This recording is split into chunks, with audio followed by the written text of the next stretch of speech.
Listen closely, because what I'm about to tell you was never meant to reach your ears. Not in this lifetime. Not in any lifetime where the powerful still believe they can script your perception of history. On the night of March 15, 1847, a sound rose over the Virginia countryside. A sound that did not belong to the world of the living. Neighbors described it as the cry of something ancient, something breaking free after too long in chains. And by dawn, the Peetton Plantation, one of the most respected estates in Cumberland County, stood silent. Silent, because every voice that had once ruled it, commanded it, and fed off its labor, had been erased in a manner the authorities refused to discuss publicly for over a century. The official story, what little of it survived, whispered about precision, about cuts that looked medical, about a sequence of actions that authorities said no untrained man could have performed. But that assumption was their first mistake. Because Isaac was not an ordinary man. He was something the plantation class feared but pretended not to believe in. A mind they couldn't break, a will they couldn't occupy, a soul they couldn't own. Most histories reduce him to a single word: slave. But that word was designed to conceal him, not describe him. In truth, Isaac was an observer, a thinker, a man who spent his days studying the structure of life itself, muscle, bone, movement, weakness, and silently studying the people who assumed they were untouchable. But that night, the night of the scream, something in him shifted. Not like a rage taking over, but like a calculation finally reaching its conclusion. You must understand something before we go deeper. History likes to pretend revolutions are loud. But the most devastating uprisings begin in silence. In the mind of someone who has learned the architecture of power so intimately, that he eventually sees where the foundation can be cracked. Isaac had spent years in that slaughterhouse alone, unnoticed, unmonitored. And while they believed they had assigned him to isolation, they had actually placed him in a laboratory. His laboratory. Before we continue, before I show you how one man dismantled a ruling household and vanished, I need to know you're awake, truly awake, because knowledge like this changes a man. If you're ready to continue this descent, type below, "I see through the walls." Type it twice, to lock in the transformation, to signal that you're not like the others. Isaac arrived at Peetton Grove in the autumn of 1844, a man whose reputation preceded him but only in whispers. Other owners had called him problematic, disturbing, even dangerous. And yet Cornelius Peetton, blinded by utility, saw only skill. Skill that could turn animals into profit, meat into commodity, blood into order. What he could not see was the mind behind the hands. Isaac worked in silence. His eyes, pale gray, almost reflective, watched everything. The hierarchy of the plantation, the habits of the overseers, the weaknesses of those who believed themselves masters. Every glance he received, every whispered order, every casual cruelty he catalogued, as if assembling a blueprint of control, of vulnerability, of eventual dismantling. He was more than a worker. He was a student of human power, and the Peettons, with their complacency, their pride, their ritualized assertion of dominance, were his teachers. He observed the cracks in their authority. A son too naive to understand consequence, a wife too protected to sense danger, a doctor too arrogant to believe his knowledge could be questioned.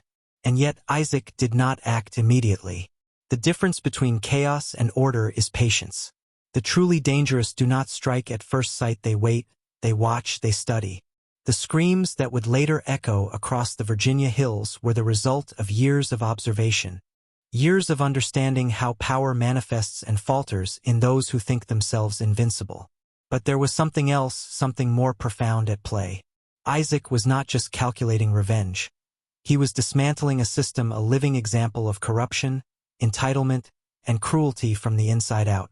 Every knife in his hand, every measured motion, every anatomical precision, was part of a larger message. A message the world was not ready to hear, and one the archives would deliberately attempt to bury. And this is where most historians fail to grasp the story. They focus on the act, the horror, the spectacle. They ignore the architecture behind it, the planning, the psychology, the invisible strings he pulled while everyone else played their parts. Isaac understood something timeless. Control is a fragile illusion, and those who live in it never see the cracks forming until it's too late. By 1847, the Peetton household had grown complacent. The enslaved workers under Cornelius's direct supervision had grown obedient but not free. Isaac, always alone in his domain, had become something more than observer. He had become an unseen force within the very structure that oppressed him. And the spring of that year he chose to reveal himself. But before we step into the events of that night, understand this. What Isaac did was not just physical. It was psychological. A methodical, almost ritualistic awakening of truths that most would rather pretend never existed. The kind of knowledge that changes a man not just in what he sees, but in what he accepts as possible. By the spring of 1847, the Peetton estate had settled into a rhythm of control. An illusion so complete that even those enslaved within its walls believed it was permanent. Every clock ticked in service to Cornelius Peetton's order. Every task reinforced hierarchy. Every glance, every command, every punishment whispered, "This is the natural order of things. This is reality. Accept it." Isaac saw through all of it. Every social performance, every carefully rehearsed etiquette, every claim of superiority he catalogued it, not with anger alone, but with precision. A surgeon of society, if you will. And just as the butcher studies the anatomy of a pig, Isaac studied the anatomy of control, the nervous system of fear, the joints of compliance, the arteries of obedience. It is important you understand this. Power is never just physical. Power is a psychology, a network of invisible strings, of conditioned responses, of assumptions accepted without thought. Those strings were everywhere at Peetton Grove, and Isaac had learned which ones to pull. And when? Years of patience, years of observation, years of waiting for the exact alignment of circumstances. And the alignment came on that fateful March evening. The household had grown careless. Small disturbances were ignored. Whispers went unheard. And in that negligence, Isaac found his opportunity. But even then, he did not act with mindless brutality. There is a distinction between destruction and transformation. Isaac's purpose was not simply to punish. It was to awaken, to demonstrate, in the most undeniable way possible, that the foundations of dominance are illusions built by those too arrogant to question them. He moved with a silent choreography, a method perfected over years of repetition and isolation. No one saw him coming, not because he was invisible, but because they refused to imagine that a man they considered property could ever challenge the system itself. The house, a monument to legacy and control, became a theater of revelation. Each motion, each arrangement, each act of precision was a statement. The power you assumed was yours to wield is a lie. And here's where the story transforms from horror into something more profound. The psychological mechanism at work is the same that governs all systems of oppression, all elite institutions, all hidden hierarchies. Those in control are only as secure as the obedience of those beneath them. When that obedience falters, when one mind sees clearly, fully, and refuses, the illusion shatters. Isaac's act was more than vengeance. It was a demonstration of truth. That one individual, armed with knowledge and patience, can dismantle centuries of imposed control in ways the world will struggle to comprehend. By sunrise, what remained in the Peetton home was not just silence, it was a message. And by silence, I do not mean absence of sound, but absence of authority, absence of assumed control. This is what true power looks like when it is claimed from the margins, from the overlooked, from the underestimated. Before we go further, you need to understand this. Isaac's story is not just about the past. It is a mirror, reflecting the systems you live under today, those that quietly shape perception, manipulate obedience, and manufacture consent. What happened that night was not chaos, it was architecture. A construction of purpose and inevitability. And the tragedy, the terror, the horror were all instruments. Isaac understood the invisible rules of power far better than his masters ever could. Every life on that plantation was entwined in a web of obedience, fear, and assumed hierarchy. and he had learned precisely where to cut, where to sever, where to let collapse. The humans around him were not just victims, they were components in a system he had spent years analyzing. Consider this. The Peettons believed themselves untouchable because they had wealth, connections, and tradition on their side. They had never considered that someone they deemed property might study them, dissect them psychologically, and identify every weak joint in their armor. This is a lesson history often forgets. Oppression relies on invisibility, not strength. The moment you recognize it, the illusion begins to unravel. Isaac's slaughterhouse training, his intimate understanding of anatomy, was merely a metaphor for the deeper work he was performing. He wasn't just breaking flesh, he was exposing the structural failures of a social order built on subjugation and unquestioned authority. But there is a darker layer here, one that most accounts cannot or will not acknowledge. Isaac's act was both rebellion and revelation. It is the same principle that elite institutions use to control populations: fear, silence, repetition, and normalization of inequality. He turned that system against itself, demonstrating that the true vulnerability of any hierarchy lies not in the strength of its enforcers, but in the conformity of its participants. And the authorities, when they arrived, were unprepared.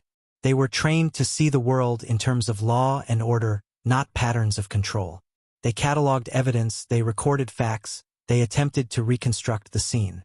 But none could grasp the deeper lesson: that a single mind armed with observation and discipline could dismantle centuries of assumed power in hours. Isaac had vanished by the time any official arrived. And in his disappearance, he left the most important message.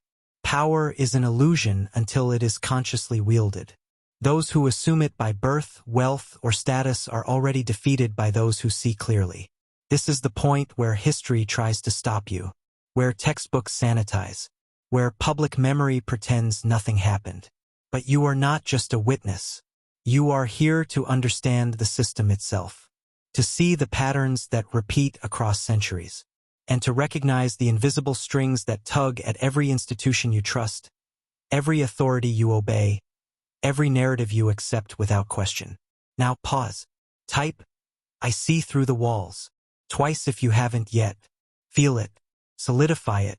Because the next step is where the forbidden begins to reveal its full architecture. When the authorities finally breached the Peetton home, they expected the aftermath of rage. Chaos, frenzy, the signature of a mind consumed by fury. Instead, they found something far more disturbing: order. A deliberate, undeniable order that forced every investigator to confront a truth they were not prepared to face. That the man they called Isaac had not acted out of impulse, but intention. And intention is the one force institutions cannot control. The sheriff's deputies whispered behind closed doors. The magistrate refused to speak about it publicly. Even Dr. Pemberton, the family physician who believed himself a man of science and reason, struggled to articulate what he saw. The records don't describe gore, they describe precision. Patterns, arrangements, a logic woven into the scene that none of them could explain but every one of them feared. Because what Isaac revealed without speaking a single word was the truth every oppressive system dreads. That once the oppressed understand the architecture of their chains, the system becomes fragile. It took only one man's clarity to break what generations believed was unbreakable. And this is where the story becomes larger than Cumberland County, larger than Virginia, larger than the 19th century itself. Because the structure Isaac dismantled is the same structure every empire uses. A hierarchy masked as tradition, obedience disguised as stability, exploitation presented as the natural order of the world. Isaac didn't just flee the plantation, he unmasked it, and the officials, in their desperation, did everything they could to bury the truth. Documents sealed, reports sanitized, witnesses silenced by fear or pressured into forgetfulness. Because if the story escaped, if the public learned that one enslaved man had outwitted and outmaneuvered a powerful family, the illusion of mastery would begin to crack across the South. But suppression always leaves fingerprints. Footnotes in legal ledgers. Redacted passages in county archives. Strange, contradictory testimony. You can trace the cover-up the way you trace a fault line, feeling the pressure, the tension, the fear. And through it all, the same question haunts every page. Where did Isaac go? How does a man, hunted by an entire region, vanish without trace? How does he escape dogs, patrols, bounty hunters, entire networks designed to capture or kill? Simple. He didn't run blindly.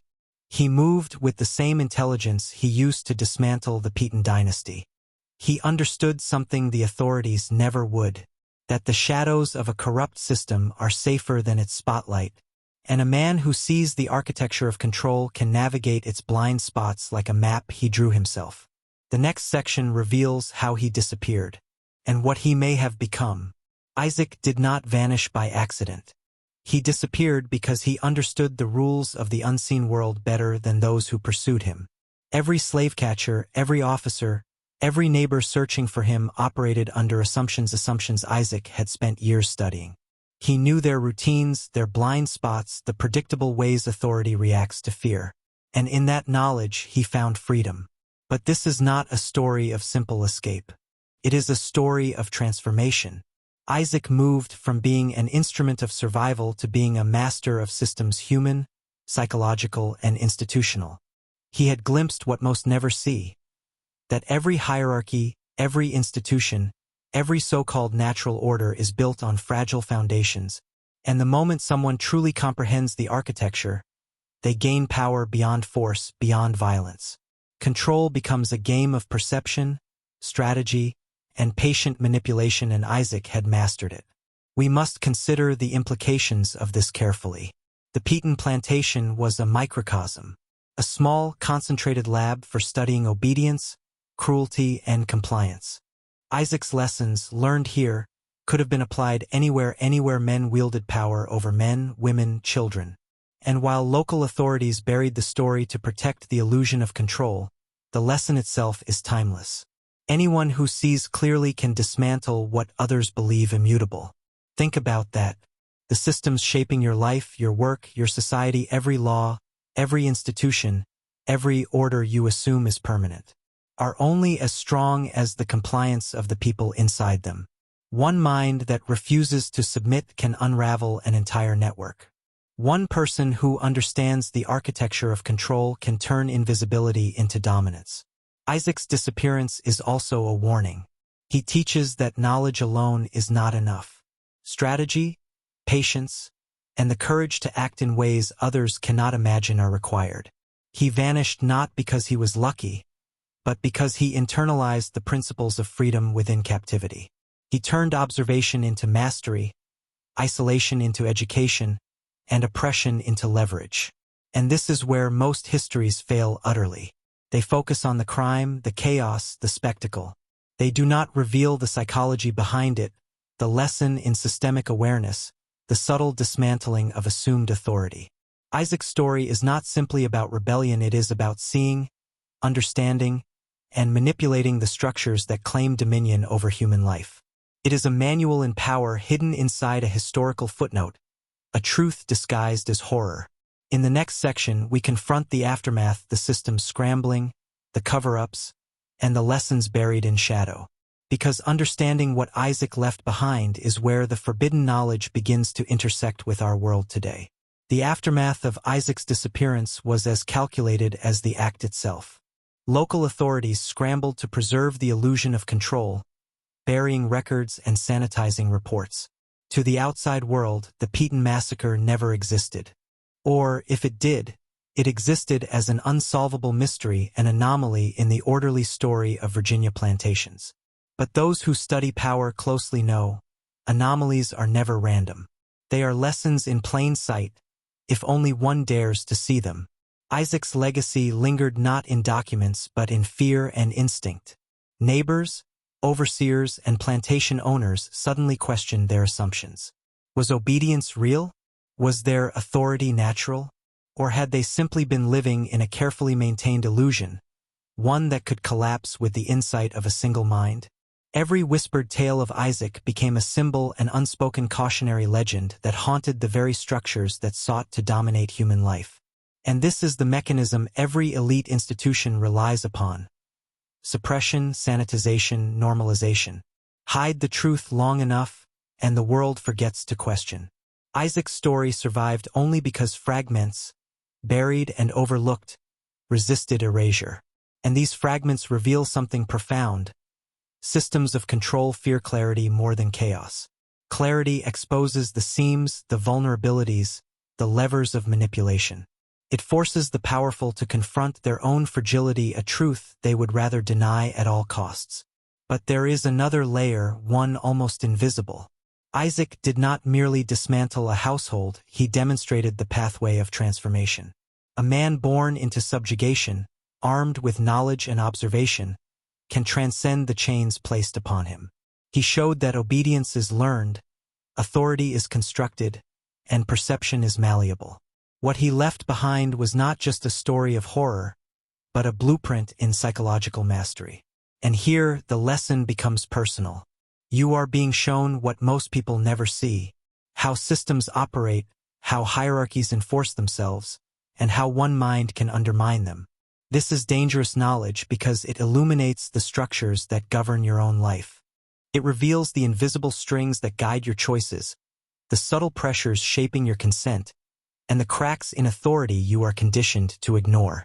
If you are ready to anchor this awareness, type, "I see through the walls" twice again, and feel the shift. Because the final section does not just recount history, it completes the descent. It will show how Isaac's example resonates in the hidden corridors of power today, and how the lessons buried in Virginia soil still shape the forces that manipulate our world. Isaac vanished, but his presence did not. The Peetton plantation remained, but the illusion of invincibility had been shattered. Every elite structure, every hierarchy, every institution that relies on obedience is built on the same fragile principles: fear, repetition, invisibility. And Isaac showed, with surgical precision, how those principles can be dismantled, quietly, methodically, by a single mind that understands them fully. This is the real terror and the real power. It is not the violence of his actions, but the knowledge they reveal. Systems, no matter how entrenched, are always vulnerable to awareness. Every human authority is only as strong as the perception of inevitability it can maintain. Isaac's act exposes that perception as a lie. And look closer, the mechanisms he exploited are everywhere, in every era. Institutions that govern our lives, that shape our decisions, that manufacture consent, they all operate on the same foundations. Hierarchy is reinforced by ritual, silence, and obedience. Control is preserved by distraction, fear, and manipulation. The same principles that governed a Virginia plantation in 1847 still govern boardrooms, governments, and social systems today. Isaac's story is a blueprint for seeing through the lies, for recognizing the architecture of domination, and for reclaiming agency in a world designed to suppress it. But knowledge alone is insufficient. Isaac succeeded because he paired insight with patience, discipline, and precise action. He waited for the moment when everything aligned, when the weaknesses of the system were laid bare, and he struck not randomly, but with inevitability. This is the principle that separates those who remain trapped under invisible control from those who escape it: mastery of perception, patience, and decisive execution. And here's the final revelation. You, listening now, inhabit a world still governed by the same invisible rules Isaac exploited. Every choice you make, every authority you accept, every system you trust has a hidden architecture. The more you understand it, the less you are controlled by it. The more you see the strings, the more freedom you claim. Isaac's legacy is not just a story of revenge or horror. It is a lesson in consciousness, in strategy, in awakening. The scream in Cumberland County was not the end, it was a beginning. And if you have followed this descent fully, you are not the same man you were 8 sections ago. You now understand the fragility of power, the methods of control, and the potential for one individual to turn invisibility into mastery. Remember it, study it, and when the world tells you that obedience is natural, that authority is invincible, or that your perception does not matter, recall Isaac, a man who turned silence, skill, and observation into liberation.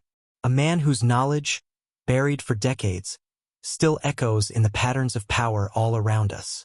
If you've felt the walls of control around you shift, type, "I see through the walls" twice in the comments and join the few who refuse to live blind. Subscribe, because the truths they tried to bury in history are waiting for you, and the more you know, the less they can control you.